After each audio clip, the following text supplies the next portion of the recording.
Lincoln Mitchell, Green Bulls, Red Bears. We're not in a rush. It's late Friday night. I'm just up here on one screen, studying as usual. I'm pretty good at reading candlesticks, but I still like to continue to study and stay very, very sharp. Market is closed, of course. For me, I live, breathe, and eat trading. That's all I do. I don't do anything but this, But I want to take you along my journey on how I became to who I am. Back in 2005, there was a guy by the name of John Lopez. He was the first one to introduce to me to Forex. And, he introduced me. He didn't train me, but he introduced me to it. And I thought it was really interesting. And I love the freedom and the money that could be generated. And what happened was, since I was already making like $90,000 a year, I didn't take Forex that serious. So, of course, I was one of those 90 rule statistics. But I didn't blow that count. I only lost like $1,000 and I quit. And I walked away from it. And then back in 2015, a good friend of mine named Craig McCoy was, he was here trying to do over-the-counter penny stocks, sub pennies and stuff like that. And he had brought it to my attention. And I said, man, that's kind of interesting. I knew just a little bit about it. So I started really submerging it with him. And sub pennies really went for me. It was, it didn't have the volume. It was too many things that you would have one with a score like this, stay away. They'll be here today, gone tomorrow. It was hard to get out of trades and stuff like that, and I really didn't like it. And they had a really lot of that pump and dump things. So what that ended up making me do was go to learn like small cap stocks, and I really wanted to learn these because I thought it was very, very interesting.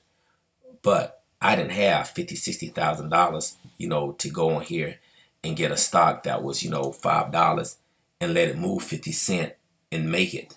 I wasn't like Oliver Velez that could do that. Put up $2 million, put up $300,000 on some stock like that and have, a $5 million account. That wasn't me.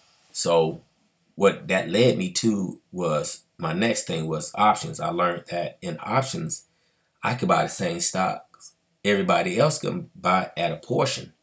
And I could learn, I could learn how, it works. I liked options, but one thing I didn't like about options was you can be right and be wrong. So I used to trade mainly indices. So I used to trade SPX a lot. And those contracts at SPX, man, they'll run you in the money in easy $900 for one. So I was putting up an awful lot of money. And I was right a lot, and I would still lose money. I couldn't understand that. And same way with SPX, and that's actually called a whipsaw. That's the name of that. I couldn't stand that. I didn't like that at all.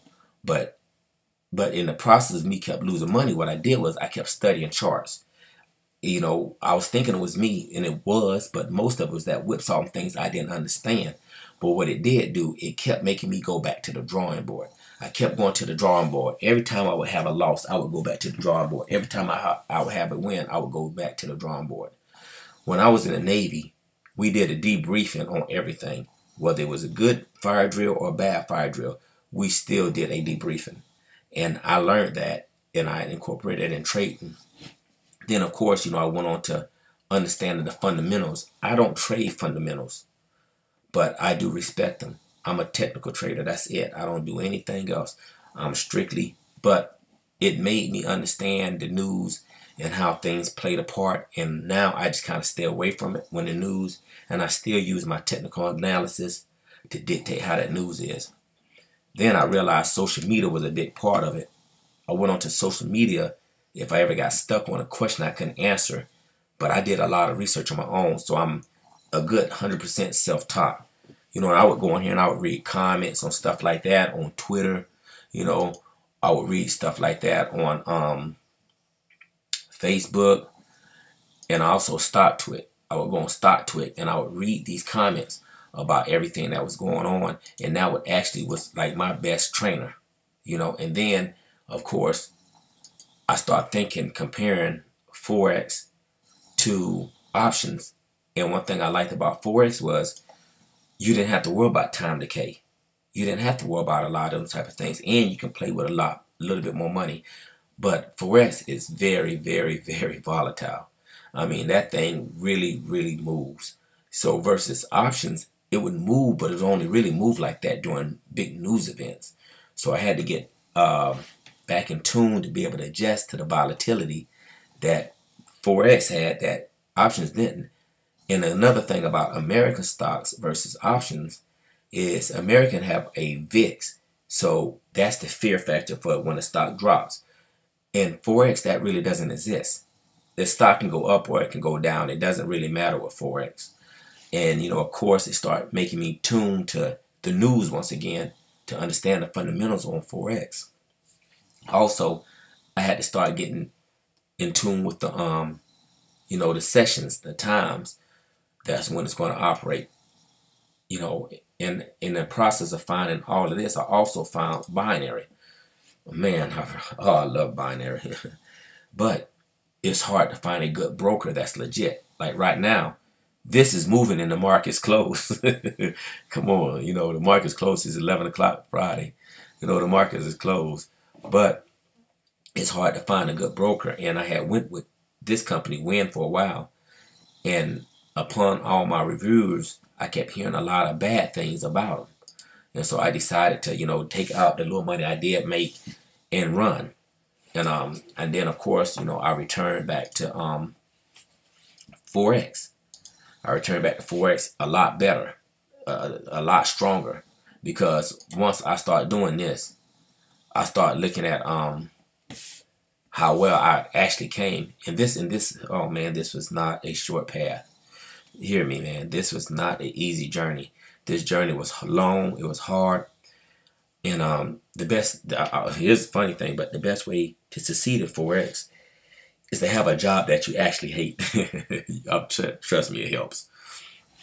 And so I ended up selling my trucking company, and I just went full time with it for the last 7-8 months. And I give it all I got. In one of my videos, I wasn't lying when I told you that I would work all night until 2 o'clock. I would fall asleep and wake right back up at 6 and get right back to it. I never stopped. I never stopped. And I remember me and my wife was having a discussion, and 5 days had passed. And in 5 days, I had a total of maybe 17 hours of sleep in 5 days. That's how hard, I wanted that bad. So my next part really hasn't been written yet. That's going to be the final chapter. That's going to be the closing chapter. It was a long, exhausting journey, and I'm in desperate need of rest, as you can tell by even as good as I am to this point. I'm still tired, and I still stay up late learning and learning and learning. I never stop. I haven't stopped because I haven't got what I want out of it yet. And I hope the rest of y'all do the same. Don't let it deter you. Don't let it get you down. I'm tired. I'm still pushing it. I've been trading ever since what time I woke up this morning. I woke up at 4. We traded a little bit. We went to sleep from about 6 to 8. We woke back up, kind of watched the market to see where it's going, and we just kind of stayed on it. Just stayed on it. And that's how you got to be in this. You're going to have to push it to the fullest. You're going to have to give it all you got in here. All you got. So I wish you well. Best wishes from Lincoln Mitchell.